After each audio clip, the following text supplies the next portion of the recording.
여러분 안녕하세요. 잠깐 기도하겠습니다. 사랑하는 하나님 아버지 은혜를 감사합니다. 오늘도 진리의 말씀을 알게 해주시니 감사합니다. 하나님 이 말씀으로 우리가 거룩해 져서 하나님께 참 예배자, 진정한 예배자 되게 하시고 주여 아버지 하나님께 드리는 예배를 기뻐하는 자들 되게 하시고 또 주여 아버지 하나님 그것으로 인하여 우리의 삶이 예배가 되는 열매를 맺는 믿음의 사람들이 될 수 있도록 주님 축복하여 주옵소서. 하나님의 말씀을 맡은 자로서 하나님께 영광을 올려드릴 수 있는 길이 무엇인지 우리는 알고자 합니다. 하나님 우리를 도와주셔서 우리에게 알고 믿게 하옵소서. 예수님의 이름으로 기도합니다. 아멘. 오늘은 이제 나머지 이거는 표를 제가 보내드린다고 했죠. 공부 다 하고 나면 보내드리겠습니다. 이 표는 자, 왜냐하면 여러분들에게 다 보여주는 게 참 어렵습니다. 자, 경계할 것을 찾아보겠습니다. 무엇을 얘기했었어요? 복음에 대한 이제 정의. 복음 전파할 곳은 어떤 곳이냐? 복음을 들고 가는 모든 것이죠. 그리고 복음 전파의 방법은 뭐예요? 고난과 함께 받아야 되는데 그 복음은 어떤 복음이냐? 주 예수 참 복음인데 그 복음은 충성된 사람들에게 맡겨진 것이다. 우리에게 맡겨진 것이다. 어떤 방법이냐? 겸손과 눈물, 시험을 참고 하는 것이다. 이런 것들이 나왔었습니다. 그 다음에 복음 전파자의 모범으로는 바울이 있고요. 바울은 힘든 가운데 반포자와 사도로 교사로 세움 받았다고 하는데요. 사실은 우리 모두 다 반포자와 사도와 교사로 세움받은 건 맞습니다. 왜 그러냐면 사도는 복음을 맡은 자니까 전도를 해야 되고요. 반포자는 언제 어디서든지 하나님에 대해서 얘기하고 강론할 수 있어야 하고요. 교사는 가르치는 것인데요. 복음을 맡았으면 그 복음을 내가 아는 대로 가르쳐 줘야 되는 거죠. 새로 믿는 사람에게. 그러니까 우리 모두 다 반포자와 사도와 교사로 세움받은 사람입니다. 그러니까 바울만, 목회자만, 전도사만, 장로만, 권사님만 아닙니다. 성도 모두가 다 복음을 맡은 자입니다. 자, 이제 복음의 정의, 복음의 방법, 복음을 전파하는 방법, 복음 전파자의 모범은 누구냐 하는 것들을 보여줬습니다. 그런데 이제 경계할 것들은 무엇일까? 복음 전파를 하면서 경계할 것은 무엇인가? 어저께 누굴 만나 좀 이야기를 많이 했더니 목이 쇠버렸네요. 자, 이제 해보겠습니다. 1장 15절에서는 그러니까 어디 1장일까요? 디모데 후서 1장 15절. 1장 15절. 자, 아시아의 모든 사람 부겔로 호모게네. 그러니까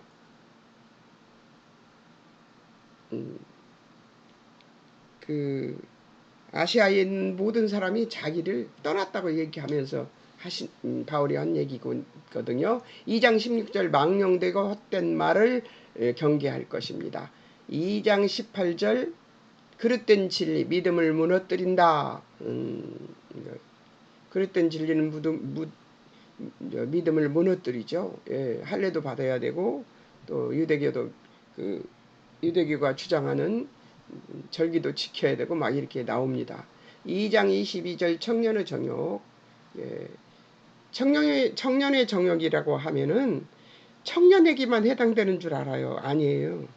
우리 70이 넘은 사람, 60이 넘은 사람, 50이 넘은 사람도 청년의 정욕이 있습니다. 그러니까 청년의 정욕. 2장 23절 어리석고 무식한 변론 다툼이남. 그러니까 복음이 진리가 아닌 것 가지고 변론할 필요는 없죠. 세상적인 것 가지고. 3장 5절 경건의 능력 부인한 자. 경건은 기독교인들에게 필수입니다. 왜냐하면 너희도 나처럼 거룩하라고 하셨잖아요. 예수님이. 하나님이. 그랬는데 또 예수님도 요한복음 17장 17절에서 저들이 진리로 거룩하게 해달라고 했습니다. 그러니까 거룩은 우리의 필수인데 그 거룩은 어디서 나오냐? 경건의 연습에서 나옵니다. 예배도 드려야 되고 기도도 해야 되고 말씀도 봐야 되고 이런 것들 속에서 우리의 경건의 능력이 나오는 것이죠. 경건의 능력을 부인한 자, 그런 거 필요 없다고 생각하는 자를 얘기합니다. 3장 8절 마음이 마음 부패자, 진리 없는 영적 지도자. 진리가 없으면 안 되죠. 대적 자, 이런 자들을 경계해야 되는 것이죠. 자, 그 다음에 진리에서 돌이켜 허탄한 이야기 쫓는 자. 사실은 정말 누구를 만나서 얘기를 하게 되면 세상 얘기 꺼내기 싫어요. 그런데 뭐라고 그랬어요? 바울이 유대인에게는 내가 유대인같이 하고 내가 이방인에게는 이방인같이 되어서 복음을 전한다고 얘기했지 않아요? 그러니까 그들 속에서 나만 튀고 아니야 그것이 아니야 복음을 믿어야 돼 그렇게 해야 돼 하고 계속해서 주장하게 되면 복음이 들어가는 게 어렵죠. 그들과 같아지면서 나는 그렇게 되지 않는 상태에서 그것을 해야 되니까 그 경계선을 모호한 경계선을 잘 지켜야지요. 자, 4장 4절 진리에서 돌이켜 허탄한 얘기 쫓는 자. 전 이 말씀이 바울이 왜 했는지를 알 것 같아요. 4장 14절 그리스 세공업자 알렉산더. 이 알렉산더가 바울을 많이 실망스럽게 했나 봐요. 4장 16절 바울을 버린 모든 자. 그러니까 디모데후서에 나온 이 사람들을 얘기하고 있습니다. 자, 디모데후서에 있는 경계할 대상을 알아봤습니다. 그러면 또 어디에 그게 있는가? 사도행전 20장 18절에서 38절에서 29절에 나오는 겁니다. 흉한 이리와 그 뱀 가운데 보낸다고 그랬죠. 이리와 사자 가운데 보내고. 자, 흉한 일이 30절 어그러지는 말하는 자. 그러니까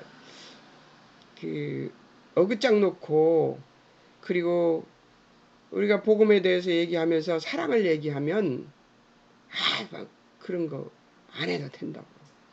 그러니까 우리나라 사람들은 대개 유교, 미신, 불교 이런 것들을 들이댑니다. 복음에다가 복음 얘기를 하면 하나님 얘기를 하면 유교,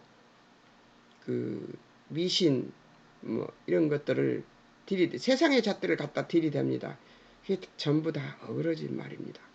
어그러진 말 하는 자, 어그러진 뒤틀리다, 진리 거스르는 거스르는 뭐 그런 뜻이에요. 어그러진이란 말은 진리를 거스르는. 어저께 실컷 진리를 거스르는 얘기를 듣고 한마디 하고 진리를 거스르는 얘기 듣고 한마디 하고 그거를 몇 시간을 하고 왔습니다. 그래도 그 영혼이 달라지면 감사한 일이죠. 그 다음에는 또 어디냐? 갈라디아서 1장 6절에서 24절에서 6절, 8절 다른 복음을 전하는 자 저주받을 것이래요. 자, 경계해야 되는 거죠. 이게 7절 너희를 요란케 하여 그리스도의 복음을 변하려 하는 자들. 10절 사람들을 기쁘게 하는 자들. 하나님을 기쁘게 해야 되는데 사람들을 기쁘게 하려고 하는 거죠. 그건 아니죠. 자, 그 다음에 이제 또 어디에 나오나요? 예, 유다서 3절, 4절에서 4절에서 나옵니다. 4절에서 뭐라고 그래요? 가만히 들어온 사람들, 은혜를 세격거리로 바꾸는 사람들, 예수를 부인하는 사람들, 이런 사람들은 마땅히 경계해야 되는 것이죠. 예, 경계해야 될 사람 다 봤습니다. 이 표는 여러분들이 쭉쭉 보는 것이 아니어서 제가 보내드린다고 했습니다. 인터넷 주소를 보내주시면, 인터넷 주소로 메시지를 저한테 보내주시면 제가 그 인터넷 주소로 보내드리겠습니다. 다른 거는 이렇게 표가 복잡하지 않으니까 이 화면으로 보면 충분하거든요. 근데 이것이 지금 몇 장 몇 절인지 뭐 이런 것들이 잘 안 보이니까 그거는 어떻게 생겼는지 나중에 보내드리겠습니다. 복음에 대한 우리의 책임. 안 되는 사람들은, 인터넷이 안 되는 사람들은 우편으로 보내주는데 전화번호가 저한테 있을 것입니다. 여기 찾아보면 전화번호가 있으면 그 전화번호에 전화를 하셔서 주소를 전화에다 주소를 보내주시면 제가 우편으로 붙여드리겠습니다. 표를. 자, 바울이 디모데에게 부탁한 책임이 있습니다. 1장 디모데 후서 1장에서 부탁한 복음을 지켜라 하고 나옵니다. 자, 한번 보겠습니다. 어떻게 뭘 부탁했는지 한번 보겠습니다. 자, 1장 내 속에 6절에 1장 6절 내 속에 있는 은사를 불릴듯하게 하기 위한 한 나의 안수를 생각하라고 얘기하네요. 자, 생각하라는 7절 하나님이 주신 능력, 사랑, 근신하는 마음을 알아서 하나님이 주신 능력, 디모데에게 주신 능력, 사랑, 근신하는 마음을 알아서 제가 보기엔 각성하라는 얘기 같이 들려요. 8절, 11절, 12절 나의 매임을 부끄러워 말고 오직 하나님의 능력을 쫓아 복음과 함께 고난을 받으라. 자기도 감옥에 있으면서 고난 받는 것을 마땅히 여기라고 지금 얘기하고 있는 것 같아요. 자, 또 8절, 11절, 12절 나의 매임을 부끄러워 말고 오직 이거 했군요. 9절 하나님의 부르심은 하나님이 우리에게 주신 은혜임을 알아서 그걸 알고 해야 된다는 것이죠. 12절 그리스도에 대한 신뢰와 복음에 대한 확신을 갖고 이건 우리가 모두 가져야 되는 거예요. 예수 믿는 사람이면. 그죠? 13절 내게 들은 바른 말을 본받아 지키라. 본받으란 말을 바울이 한 것은 참 놀라워요. 왜 그러냐면 저는 저를 본받으라 소리를 못하겠어요. 14절 성령으로 부탁한 아름다운 것을 지키라. 지켜야 되는 거죠. 복음은 지켜야 되는 것입니다. 복음을 지키라. 2장은 분별하여 복음을 부탁하라. 분별하여 복음을 부탁하라. 그러니까 여러분 기도할 때 항상 하나님의 뜻을 분별하는 은혜를 달라고 기도 꼭 하셔야 됩니다. 1절, 2장 1절 그리스도 예수 안에서 있는 은혜 속에서 강하라. 강하라, 기억하라, 분별하라, 버리고 떠나라, 피하고 쫓으라, 버리라 막 이런 것들이 있네요. 자, 보십시다. 1절 그리스도 예수 안에 있는 은혜 속에서 강하라.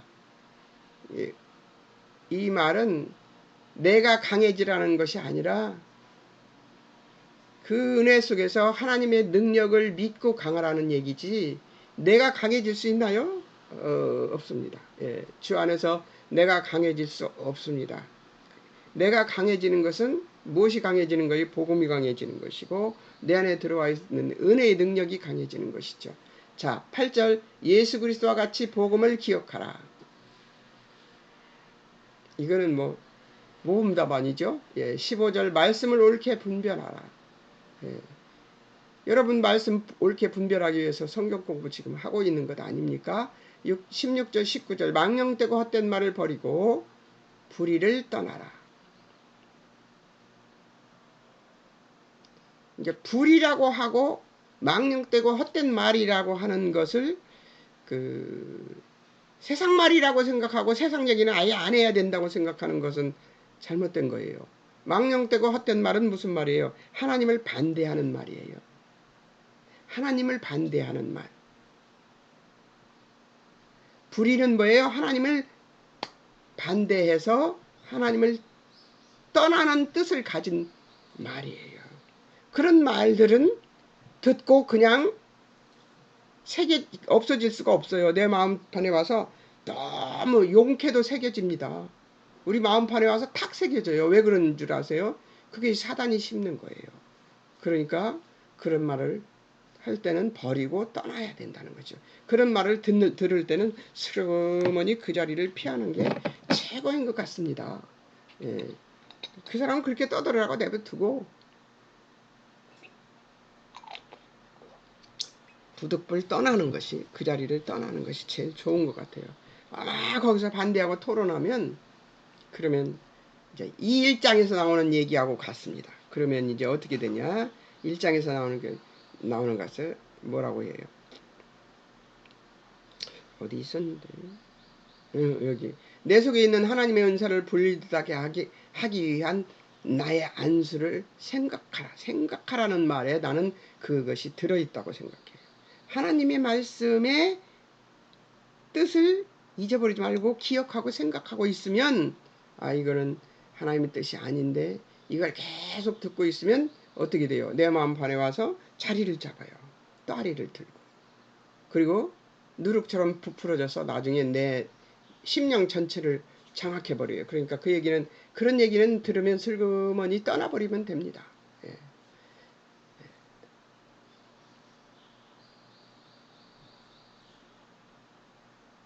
22절 청년의 정욕을 피하고 의, 믿음, 사랑, 화평을 쫓으라. 청년의 정욕은 아까 얘기했죠. 청년의 정욕은 20대 청년, 30대 청년 이런 사람들만 있는 게 아니에요. 우리 예수 믿는 모든 사람의 모든 일생 전 인생에 청년의 정욕이 있습니다. 청년의 정욕은 뭐예요? 하나님의 뜻과는 다른 힘, 파워 이런 것들이 우리 속에 있습니다. 그래서 자리 잡고 뭘 해요? 어느 때든지 튀져 나오려고 합니다. 예, 사실 이 정욕은 욕심과 비슷합니다. 많이 비슷한데요. 청년의 정욕이라 하면은 욕심과 마음이죠. 정욕, 감정과 욕심이죠. 감정과 욕심인데 이 청년의 감정이 우리한테 남아 있습니다. 나이가 먹어도 마찬가지예요. 그러니까 항상 청년의 정욕은 피해야 되는 것이죠.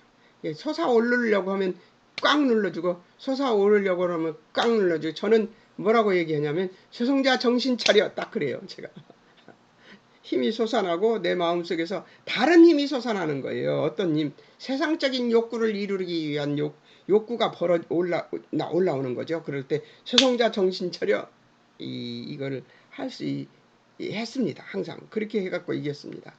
의, 믿음, 사랑, 화평을 쫓으라. 예, 의롭고 믿음이 정석인 것 같은 것들, 사랑, 사랑과 화평은 하나님 백성한테는 반드시 있어야 되는 것이니까요. 예. 어떤 날 어떤 사람이 심정이 아주 어떤 사람도 다 똑같습니다. 예. 너는 그렇고 나는 안 그래가 없습니다. 예수 안에서도 마찬가지예요. 교회 안에서도 마찬가지입니다. 어느 날 그 사람 심사가 비틀려 갖고 있어가지고 막 다른 얘기를 하고 화를 내고 그럴 때 그 사람 비난하면 안 되죠. 예. 그 사람 어떻게 해요? 그 사람의 그 마음이 가라앉기를 기다렸다가 아까 그것은 아니었어요. 그런데 그렇게 얘기하면 안 됩니다. 아까 그것은 아니었어요. 얼마든지 그럴 수 있다는 얘기를 해준 다음에 그 사람 마음에서 얼마든지 그럴 수 있는데 내가 그러면 안 되었었구나 하는 것이 느껴졌다고 그쪽에서 반응이 있을 때 그때 그래요. 우리는 사랑과 화평을 쫓아야 되는 사람이니까 아까 그것은 아니었어요 하면은 바로 고쳐집니다. 성령이 충만해져서 다시 변화되는 모습을 볼 수가 있습니다. 제가 일주일 동안 체험한 것입니다. 이게 다 지금 자, 어리석고 무식한 변론을 버리라. 이거는 뭐 이단과의 변론만이 아니에요. 우리들 대한민국의 모든 사람들 속에는 유교 정신이 있습니다. 대한민국의 모든 사람에게는 미신을 숭상하던 정신이 있습니다. 이런 것들이 어른들 말 속에 많죠. 뭐 문턱을 밟으면 복 달아난다 뭐 이런 것도 있고 많아요. 그런 것들이 그렇게 어리석고 무식한 변론이라고 있는데 그런 것까지도 버려버려야 되는 것이죠. 유교 정신으로 부모한테는 잘해야 돼. 근데 예수 안 믿고 예수 못 믿게 만드는 부모한테는 잘하는 것은 아니죠. 순종을 하겠지만 예수 믿는 것만큼 바꿀 수 없죠. 그렇게 사는 것이 저인데요. 이단하고는 변론하면 안 됩니다. 이단하고는 변론할 필요가 없어요.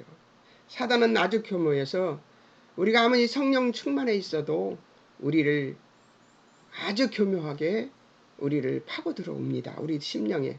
그리고 그것이 오래 남습니다. 그들과 변론한 말이 마음속에 오래 남아요. 그러니까 그렇게 남아서 어떤 것은 씨앗을 틔우고 번식해요. 속에서. 우리들 마음속에서. 그러니까 그러지 않기 위해서는 그들과 변론할 필요가 없습니다. 그리고 예수 그리스도가 우리의 구주시라는 것만 확실하게 얘기해버리고 나는 간다 하고 일어나서 나와버리면 됩니다. 그 자리를 피하면 됩니다. 자, 그 다음에 3장에 디모데후서 3장에 배우고 확실한 일에 거하라. 배우고 믿었으면 그 믿은 일에 거하는 것이죠. 그러니까 바울한테 배웠잖아요. 복음은 이런 것이다 하는 걸 배웠고 너희는 이것을 전파해야 된다. 이런 것들도 배웠고 다 배웠잖아요. 그러면 그 배우고 확신한 일에 거하라는 것이죠. 12절 3장 12절입니다. 그리스도 예수 안에서 핍박받은 것을 알라. 핍박받을 것을 알라. 그러니까 핍박은 당연히 있다는 거죠. 예수 믿으면 핍박은 당연히 있습니다. 왜냐하면 그들은 그렇게 못한다는 걸 알기 때문에 니들이 진짜 한다고 그리고 우리에게서 트집을 잡으려고 하는 거죠. 벼르고 있습니다. 벼르고 있어요. 트집을 잡으려고. 그래가지고 예수 믿는 사람들을 공격합니다. 불교 다니는 사람도 공격 안 해요. 근데 왜 성당 다니는 사람도 공격 안 해요. 근데 기독교는 공격합니다. 그들의 기대치가 있기 때문이에요. 세상 사람도 기대하는데 하나님 앞에 우리가 하나님의 기대를 채우려면 얼마나 하나님 뜻에 맞게 살아야 될까요? 여러분 열심히 신앙생활 하십시오. 15, 17절 성경을 알라. 하나님의 감동으로 되어서 교훈, 책망 바르게 함, 의로 교육하기에 유익하다. 하나님의 일은 하나님과 보내신 자 예수 그리스도를 아는 것이 하나님의 일입니다. 하나님의 사람으로 온전케 만든다. 하나님의 말씀은 하나님의 사람으로 온전케 만드는 것이죠. 진리 안에서 진리를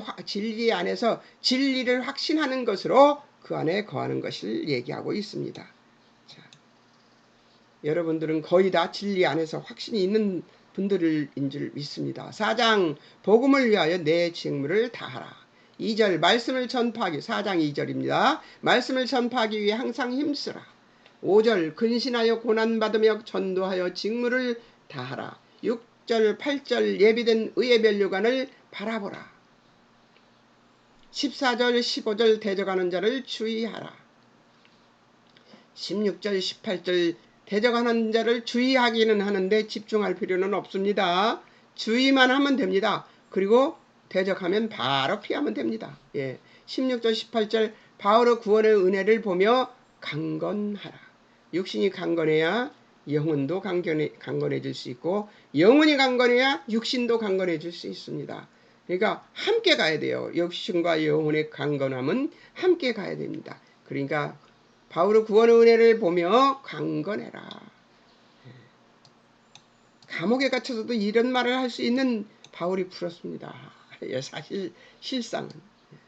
자, 이제 이거를 새로 또 해야 되겠네요. 자, 여기.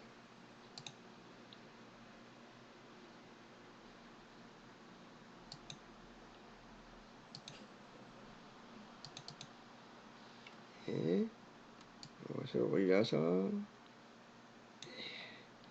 올렸습니다.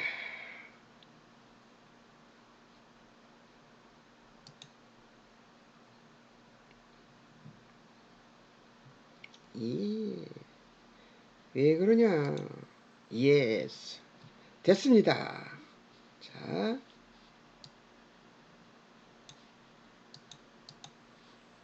적용점. 복음 전파를 위한 하나님의 능하신 손길은 우리의 구령의 열정에 어떤 영향을 미치고 있는가? 하나님의 손길이 아니면 어제 제가 이제 좀 실망하고 낙심한 성도를 만났는데 우리의 힘으로 되는 게 아니에요. 계속 세상 말을 하고 있는 거죠. 계속 세상 말을 하고 있는데 고통을 타갖고 얼른 하나님 얘기 한번 하고 또 계속 얘기하다 얼른 하나님 얘기 한번 하고 이렇게 하면서 그 마음이 슬금슬금 돌아오는 것을 보았습니다. 정말 감사합니다. 자, 복음 전파에 대한 책임에 무한 동의하는가? 아멘이죠? 여러분 아멘이십니까? 저도 아멘입니다. 자, 이제 이것에 대해서 어떻게 생각하고 있는가를 제가 한번 써봤습니다. 그걸 한번 같이 공부해 볼까요? 이거는 그냥 제가 쓴 것을 들으시는 건데 지루하실지도 모르겠습니다. 그러나 이 과를 공부하고 생각한 것을 여기 씁니다. 바울은 그의 주변 인물들의 배교 1장 15절에 나오고 4장 16절에 나오는 사람들의 배교를 지금 배교와 좌절을 맛보면서도 감옥 안에 진흙탕 같은 감옥 속에 지하 감옥에 습습한 곳에 그러고 있으니까 얼마나 덥고 습하고 나쁘겠어요. 건강에도 안 좋죠. 연세도 있으실 텐데 이제 그때쯤이면 좌절을 보면서 젊은 디모데를 강권하여 복음 전파 사역을 완성하라고 부탁하고 있습니다. 여러분 감옥에 가본 적 없죠? 우리나라 감옥 같은 건 좋은 감옥이죠. 보슬보슬하고 얼마나 좋아요. 근데 그 시대 바울이 들어갔던 감옥은 그런 곳이 아닙니다. 흙바닥이고요.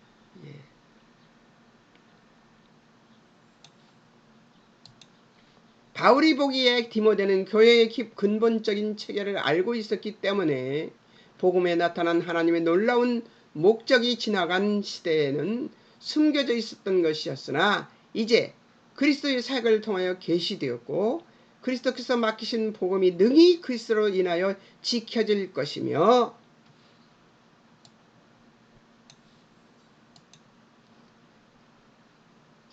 성령은 우리에게 주신 복음을 지키도록 도우실 수 있다는 확신을 다시 확신시키고 있는 것이죠.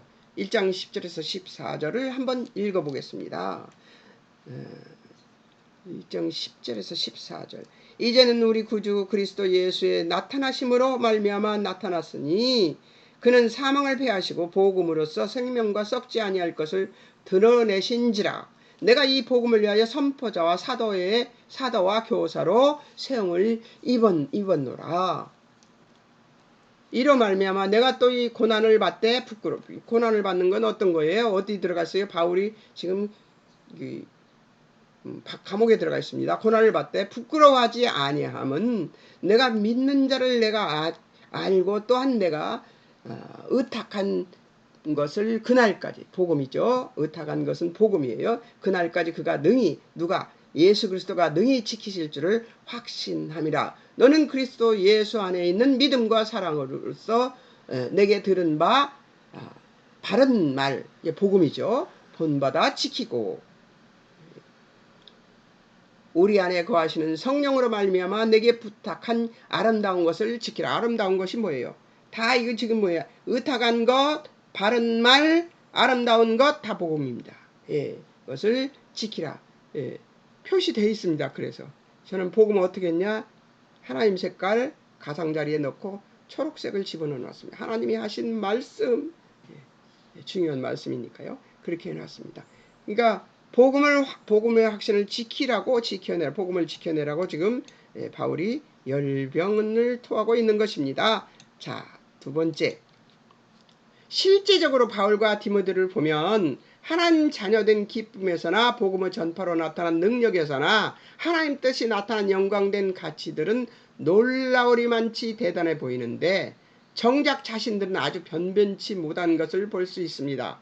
바울은 늘 몸이 아팠고 늘상 유대인들로부터 왕따를 당하며 감옥의 채집 같은 삶을 살고 있죠. 디모데는 아직 어린 탓에 사람들을 제압할 풍채도 가지지 않았고 병약하여서 포도주를 써야 할 만큼 연약한 자였습니다. 하나님은 어떤 자들을 쓰신다고요? 약한 자를 들어서 강한 자를 부끄럽게 하시고 없는 자를 들어서 있는 자를 부끄럽게 하시는 하나님이시니까 그러니까 하나님은 그렇게 하시는 분이시라서 그렇습니다. 자, 그러니 사람들이 그들의 말에 항복하지 않는 것이 수순이었을 것입니다. 그러나 복음을 전하는 자나 받는 자 모두에게 복음의 가치는 아주 탁월한 것이어서 전하는 자와 무관하게 하나님의 일하시는 가장 중요한 첫 번째 방법은 말씀이라는 사실입니다. 여러분, 말씀으로만 사람이 변화될 수 있습니다. 그러니까 유교적 생각, 미신적 생각, 이런 생각들이 가득 들어있는 사람을 만나서 하나님의 말씀을 증거하려면 그 사람의 말을 또 다 들어줘야 되겠죠. 들어서 수긍해줘야 되겠습니다. 그런 다음 그러니까 복음이 탁월하다 하는 얘기를 해줘야 되는 거잖아요. 긴 시간 그들의 얘기를 들으며 하나님 저는 그 얘기를 들으며 그 경청해야 됩니다. 나중에 그 말을 설명해 주려면 경청하면서 어떻게 하느냐? 기도를 합니다. 그 사람이 얘기하는 동안에. 그렇게 해서 그 복음의 씨앗이 정말 이렇게 많은 얘기를 하면 복음의 씨앗은 요만큼 얘기하는데 그것이 들어가는 거 보면 신기합니다.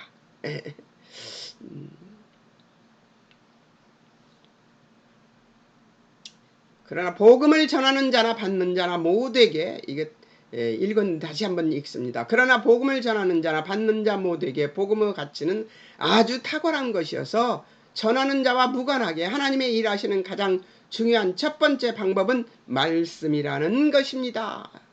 놀랍습니다. 그죠? 말씀은 하나님께서 우리를 찾아오시고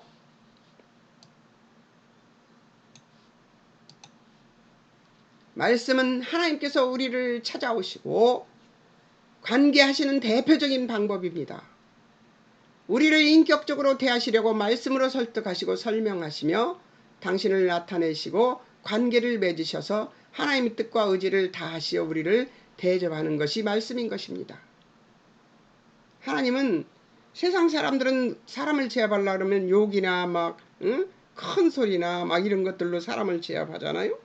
그런데 하나님은 무엇으로 사람들을 제압하느냐? 말씀으로 하나님 사람들을 제압합니다. 얼마나 신사적이에요. 그런 신랑이 있으면 지금이라도 시집가겠습니다. 그래서 하나님한테 시집간다고 내가 얘기했었던, 예수님한테 시집간다고 내가 그러고 신학교를 갔었던 생각이 납니다.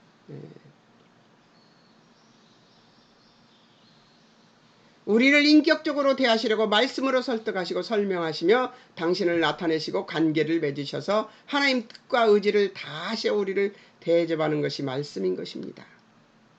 여러분, 하나님의 말씀을 주시고 이대로 하라고 전해주신 이 신사적인 방법, 이 신사적인 방법으로 인격적으로 우리를 대해주시는 하나님, 그 하나님 앞에 우리는 얼마나 방자히 굽니까? 모르겠어. 또 처음에는 모르겠어요. 무슨 뜻이야 이게, 막 이러고, 역사 책도 아니고 이야기 책도 아니고 이거 뭐야, 막 이렇게.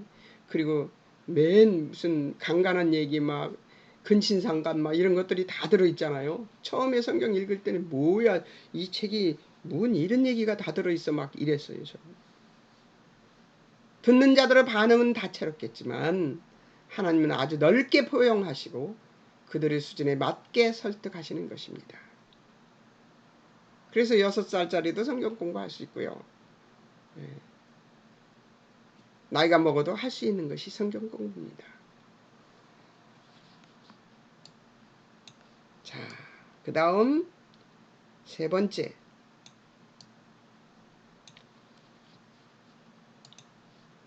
하나님의 말씀은 각 사람이 뛰어난 특기가 없어도 하나님의 말씀으로 영과 육이 성장할 수 있도록 하는 모든 영양분을 갖추고 있다는 뜻입니다. 저는 이걸 아멘이라고 말할 수 있습니다. 여러분은 아멘이십니까? 하나님의 말씀에는 영양분이 가득 들어있어서 우리를 영양실조에 걸리지 않도록 만들어주시고요. 충분히 자양분이 있어서 얼마든지 잘 자랄 수 있는 사람으로 만들어주십니다. 믿음 안에서 잘 자랄 수 있게 해주십니다. 그러니 1장 7절에서 그러니 1장 7절에서 두려워하지 말고 겁먹지 말고 타의 법을 생각을 말고 그 말씀 속에서 신앙 인격을 얻으라는 것입니다. 1장 7절 한번 볼까요? 하나님이 우리에게 주신 것은 두려워하는 마음이 아니요 오직 능력과 사랑과 절제하는 마음이니, 두려워하지 말고 겁먹지 말고 타의 법을 생각을 하지 말고 그 마음 속에서 신앙 인격을 얻으라는 거예요. 말씀 속에서.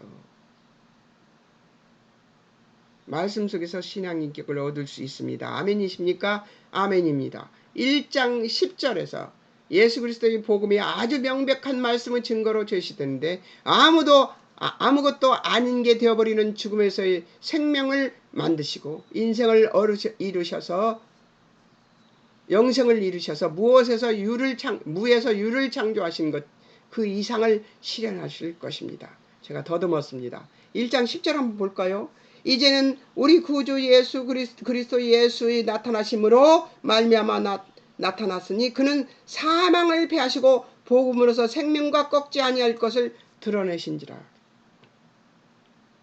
죽음에서 생명을 만드셨다는 것이죠. 영생을 이루셔서 영원히 살 수 있는 영생을 이루셔서 무에서 유를 창조하신 것, 그 이상을 실현하신 것이기 때문에 하나님의 말씀은 능력이 있다는 것이죠.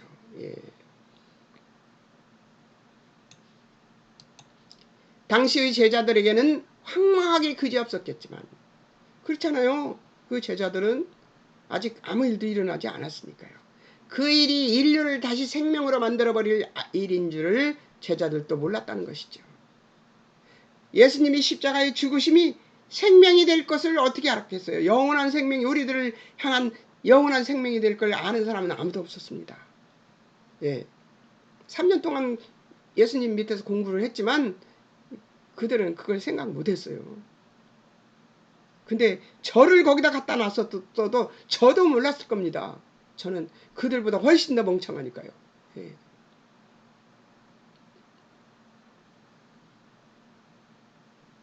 하나님이 지혜와 뜻이 변함없고 실패 없는 완성을 보고 그 완성된 복음을 못난이 같은 우리에게 맡기셨으니 이 복음을 지킬 책임이 우리에게 있다고 디모데를 설득하고 있는 바울을 우리가 오늘 만난 것임을 우리는 기억해야 되는 것이죠.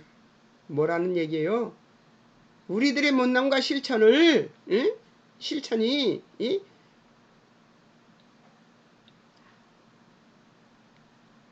힘을 이루고 뜻을 이루는 게 아니라 복음이 완성을 이루고 복음이 못난 우리들에게 맡겨진 것은 복음 자체가 힘이 있어서 그렇다는 것이죠. 능력이 있어서 그렇다는 것이죠. 왜 우리 같은 사람이 복음을 맡았겠어요? 70년 동안 인생을 헤매는 저 같은 사람이 왜 복음을 맡았겠어요? 실패할 걸 아셨어요. 우리는 실패합니다. 그러나 복음은 실패하지 않습니다. 복음은 능력이 있습니다. 사람을 변화시키는. 예, 어제 만난 사람도 그 사람 속에 복음이 그렇게 얘기하는 동안에 제가 복음을 집어넣었죠. 조금씩.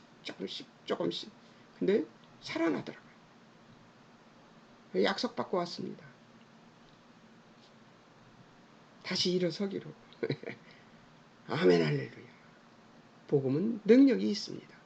제가 체험하고 여기 와서 이 말씀을 전하는 거라 저는 자신 있게 얘기할 수 있습니다. 하나님은 일주일 동안 제가 월요일날 말씀을 조금 증거해 놓고 목요일날 기억할 것을 전할 때 또 월요일날 말씀을 전할 때는 그 목요일날 일이 끝나고 난 뒤에부터 체험을 하게 하시고 목요일날 말씀 전할 거는 아니 월요일날 전할 거는 또 목요일날 말씀 전할 거는 화요일날부터 쭉 또 체험하게 하십니다.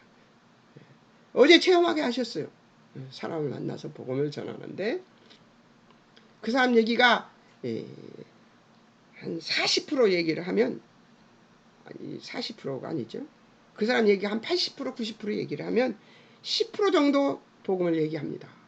근데 그 사람은 그게 10% 복음 전하는 건지도 몰라요. 그런데 살아나요. 처음엔 쌀쌀했다. 나중엔 살아납니다. 그게 복음입니다. 1장 11절에서와 같이 하나님의 종의 권위는 복음 본질에 대한 이해와 그 권위에 종속되는 것이죠. 다시 한번 얘기합니다. 1장 11절에서와 같이 뭐라고 말해요? 이제는 내가 이 복음을 위하여 선포자와 사도와 교사로 세움을 입었노라 하는 그 바울의 선포는 그 바울의 종의 권위는 복음의 본질에 대한 이해와 그 권위에 종속되는 것이죠. 복음을 이해하고 받아들이고 하나님의 뜻을 이해하고 받아들인 그 사람에게는 그 사람이 그것을 가지고 복음을 전할 때는 하나님의 권위 속에 종의 권위는 하나님의 권위에 속하는 것이 되는 것이죠. 어떻습니까? 바로 하나님이 하시는 겁니다. 우리가 하는 것이. 그러니 여러분, 목사나 하고 전도사나 하고 집사나 하고 장로나 하고 권사나 하는 거지. 안수 받은 사람들이 하는 거 아니야? 안수 집사가 하는 거 아니야? 이렇게 생각할 텐데 아닙니다. 예수 그리스도의 구원이 나의 구원이 된 그때부터 우리는 기름 부음 받은 종입니다. 다르게 안수를 받은 것은 아니지만 내가 복음을 들어서 내가 믿게 되었으면 그것은 복음을 맡은 자입니다. 그때부터는. 근데 그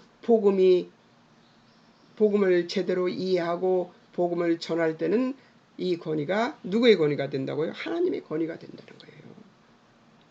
하나님의 모든 사람을 구원하시려는 뜻과 의지를 가지고 계시므로 사도라는 직분이 있으며 누가 되든 그것은 상관이 없는 것이고 2장 4, 5절과 같이 복음을 모든 사람에게 적용하여 구원하시려는 의지를 기필코 이루시는 하나님의 능력과 단호함은 예수 그리스도의 십자가로 다 증명되기 때문에 이 일을 무엇으로도 방해할 수 없으며 실패할 수도 없고 중간에 포기되지 않을 하나님의 의지로서 그 결과로 하나님의 종들이 생겨나는 것입니다. 이 말씀 중요한데 한 번 더 읽을까요? 하나님이 모든 사람을 구원하시려는 뜻과 의지를 가지고 계시므로 모든 사람을 구원하는 뜻과 의지를 가지고 계시므로 사도라는 직분이 있으며 누가 되든 그것은 상관없는 것이고 지금 여기서 사도 직분이 있으며 그런데 누가 되든 그것은 상관이 없으며 이것은 제 말입니다. 사도라는 직분이 있으며 누가 되든 그것은 상관이 없다. 지금 이 시대는 누구나 다 직분이 있습니다. 어떤 직분? 복음을 맡은 자의 직분이 있습니다. 그래서 우리는 복음을 증거해야 된다는 것이죠. 예. 복음을 모든 사람에게 적용하여 구원하시려는 의지를 기필코 이루시는 하나님의 능력과 단호함은 예수 그리스도의 십자가로 다 증명되었기 때문에 예수 그리스도의 십자가의 아들을 죽이시기까지 그걸 어떻게 견디셨을까요? 하나님이 그 사랑 많으신 하나님이 그것으로 다 증명되지 않았습니까? 이 일은 무엇으로도 방해받을 수 없으며 실패할 수도 없고 중간에 포기되지도 않을 하나님의 의지로서 그 결과로 하나님의 종들이 생겨나는 것입니다.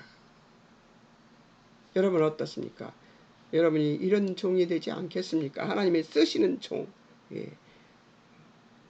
되시겠다고 생각하시는 분은 신학교 가라는 얘기가 아닙니다. 신학교 가라는 얘기가 아닙니다. 내가 있는 자리, 내가 있는 곳 거기서 말씀을 맡은 자로서 하나님의 말씀을 증거하는, 복음을 증거하는 사람들이, 생명을 살려내는 사람들이 되어야 합니다. 내 것 털어내는 거 부끄러워하지 마십시오. 내 허물 드러내는 거 부끄러워하지 마십시오.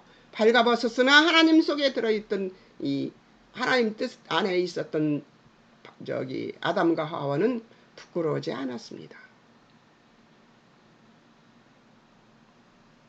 내가 부끄러워서 끄집어내지 못하고 말 못하는 거 바보스러운 일입니다. 그리고 돌아서서 그 사람과 헤어질 때 하나님 저 사람 생각 속에 내 허물은 드러나지 기억되지 않게 하시고 하나님의 복음만 그 속에 들어가게 해 주시옵소서. 예수님의 이름으로 기도합니다 하면 끝납니다. 디모데가 잘나서도 아니며 그들의 헌신이나 유능이 필요해서가 아니라 하나님은 디모데가 잘나서도 아니고 바울이 잘나서도 아니고 그들의 헌신이나 유능이 필요해서가 아닙니다. 하나님 나는 바울과 같지는 않아. 나는 바울이나 하지 나는 아니야. 이건 아닙니다. 하나님이 지금도 예수 그리스도로 말미암아 증거하시고 이루신 구원을 모든 사람에게 적용하시며 계속 진행하고 계시기 때문에 이 사도직이 귀하며 오직 하나님이 하나님의 뜻을 이루시기에 백성들을 불러내시는 일에 이도 저도 쓰시는 것일 뿐이라고 바울은 자신의 사도직을 이해하고 있는 것이죠. 또 디모데에게만 얘기한 것이 아니라는 얘기예요. 저는 이 디모데후서에서 나오는 디모데에게 전하는 이 말은 디모데에게만 전한 것이 아니라 우리에게도 전하고 있다는 얘기죠. 사도라는 명목의 이름을 붙여서 안수를 받고 그래야만 이 복음을 전할 수 있는 것이 아니라는 얘기죠.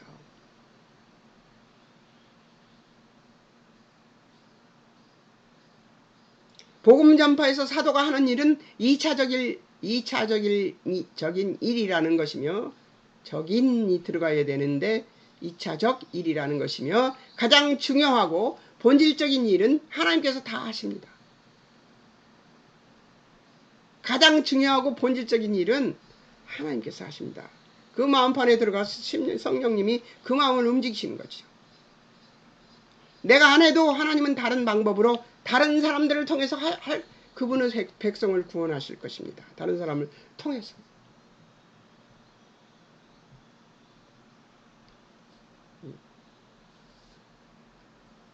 에스더에게 하나님은 다른 방법으로도 그분의 백성을 구원하실 것이라고 하던 모르드게의 말처럼 나의 지 여호와와 빈부를 막론하고 주어진 여건이 하나님이 우리를 통해서 일하시기 위하여 주신 것이라고 생각하는 것이 신앙인 것임을 기억하다는 것이죠. 언제 어디서나 복음을 증거해야 된다는 얘기죠.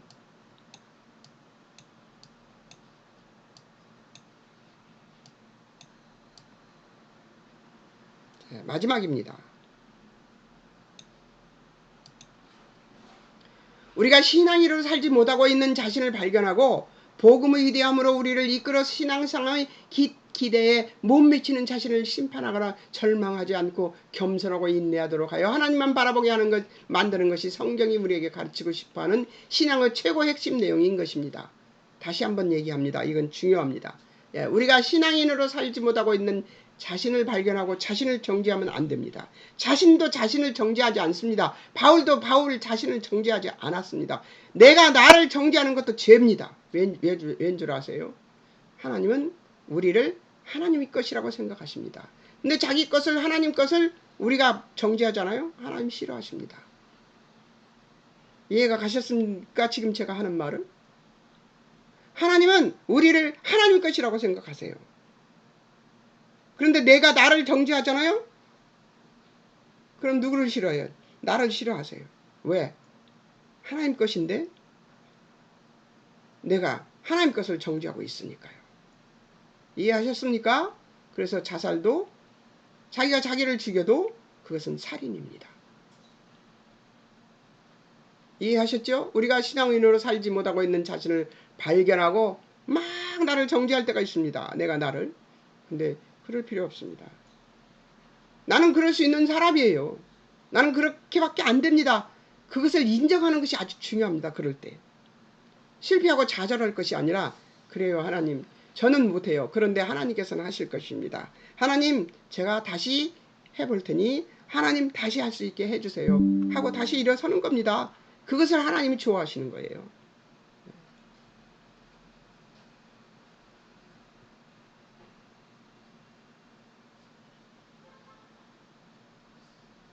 그러니까 자신을 심판하거나 절망하지 않고 겸손하고 인내하도록 하여 하나님만 바라보게 만드는 것이 성경이 우리에게 가르치고 싶어하는 신앙의 최고 핵심 내용인 것입니다. 우리는 우리 자신에게도 낙심할 필요가 없습니다. 예. 우리 자신에게도 낙심할 필요 없어요. 우리는 실망스럽습니다. 우리 자신이 우리를 봐도.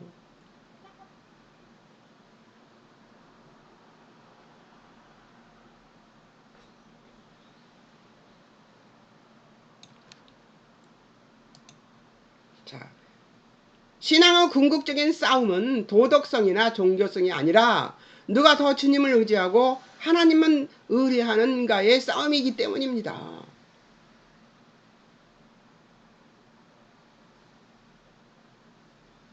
하나님만 의뢰하는가의 싸움이래요. 누가 더 주님을 의지하고 하나님만 의뢰하는 싸움인가 그 싸움을 싸우는 것이죠. 우리는 아직도 세상은 하나님과 우리 사이를 방해하는 것으로 초지일관하며 바울의 때나 지금의 때나 변함없이 예수님 믿는 일은 어렵고 힘이 듭니다. 방해 많이 받아요. 가족들이 방해할 때가 정말 많습니다. 그러나 1장 13절에서 바울은 그의 우수함이나 남다른 특별함이 아니라 복음이 가장 잘 증명되고 드러나는데 자신이 본이 되었다는 의미에서 하나님이 종이 되었다고 밝히는 것이죠. 복음이 이랬다는 것이죠. 자신이 이랬다는 것이 아니에요.